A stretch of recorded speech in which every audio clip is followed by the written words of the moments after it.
So this rabbi and an astrophysicist was sitting on a plane.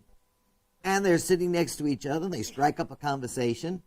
And after a while, the astrophysicist says to the rabbi, he says, Rabbi, isn't it true that all of religion can be reduced to that one pithy statement, love thy neighbor as thyself?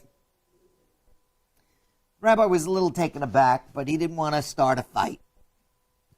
And after a while, they have this conversation going on, and the rabbi says to the astrophysicist, isn't it true that all of science and astrophysics can be reduced to that one little statement, twinkle, twinkle, little star? Well, the truth of the matter is that religion cannot be reduced to love thy neighbor as thyself, and science can't be reduced to twinkle, twinkle, little star. Now, we're talking about today is belief in God. Now, I believe, and I'm saying this at the outset, even though this is called belief in God, I am convinced, as are many religionists, theologians, that God's existence cannot be proven beyond a shadow of a doubt. It's impossible to prove God's existence, nor is it possible to prove God's non-existence. But I believe a very, very cogent case can be brought to indicate God's existence. And when you bring all these cases together, we can, I believe, produce a very convincing case. And that's what we're going to try to do tonight. Many have tried to prove God's existence. You know that there are these historic proofs of God's existence, like St. Anselm, Thomas Aquinas.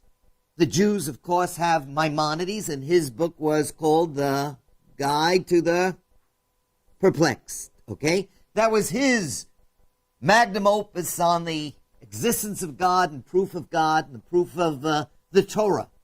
That was around the year, he was 1135 to 1204.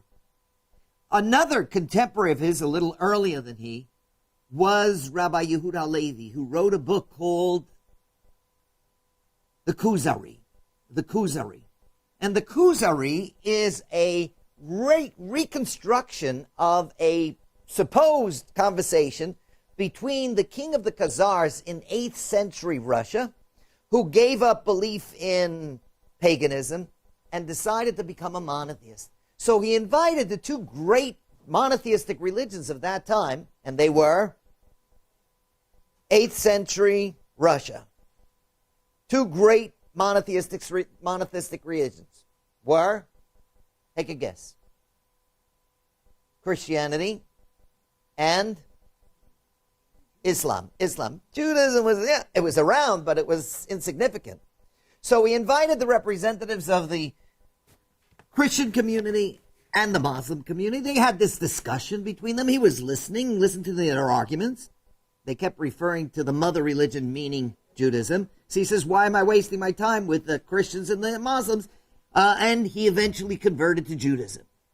And that's the book of the Kuzuri. But the truth of the matter is that there is no foolproof proof of God's existence. Why? Because a finite being cannot fathom the infinite.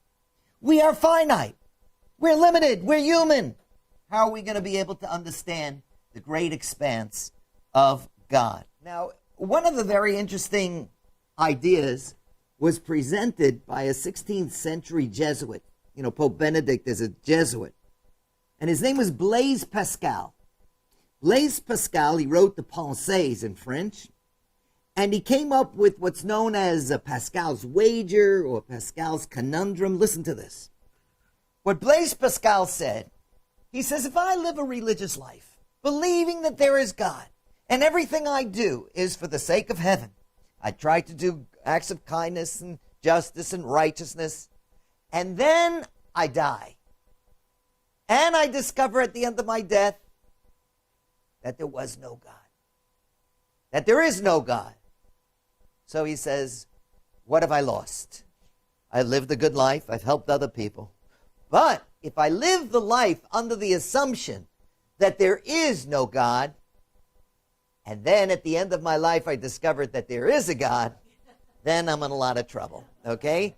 So that's Pascal's wager. In other words, I'm covering my back. It's better for me to live a righteous life because I have nothing to lose and everything to gain.